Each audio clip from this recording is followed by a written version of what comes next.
तो उसको वहाँ के प्रशासन के से टेकअप करने से लेके और उनको कुछ आर्थिक बैंक के माध्यम से सहयोग, यहाँ लोकल हजारों वैसे गरीब गुरबा को जो हम लोग कर सकते थे उनको राशन पानी का।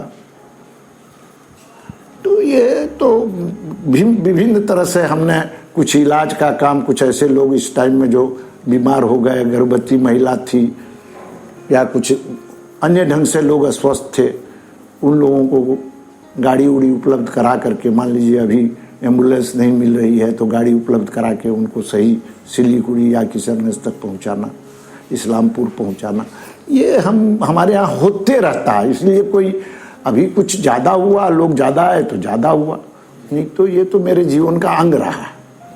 नहीं किशनगंज नहीं, सारे देश के लिए भी यही चीज़ है, सेम चीज़ लागू होती है। जो कोरोना से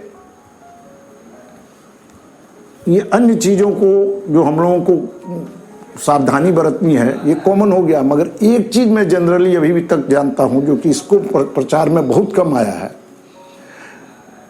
कि जूता के माध्यम से भी यह आता है। और इसको साइंटिस्टों ने एक्सेप्ट किया है। जो 40% अभी जो पोजीशन है, क्योंकि कोई कहीं छींक दिया, कोरोना पेशेंट खांस दिया, थूक दिया, हम टहल रहे हैं, वहाँ अगल बगल में कोई नहीं है, लेकिन वो वायरस 4 घंटे से लेके 10 घंटे 12 घंटे तक रहता है। और उस पर मेरा जूता पड़ गया, उस जूते को लेके हम घर में आ गए, तो हम उस बीमारी को निमंत्रण देके अपने घर में ले आए। इसलिए लोगों को अब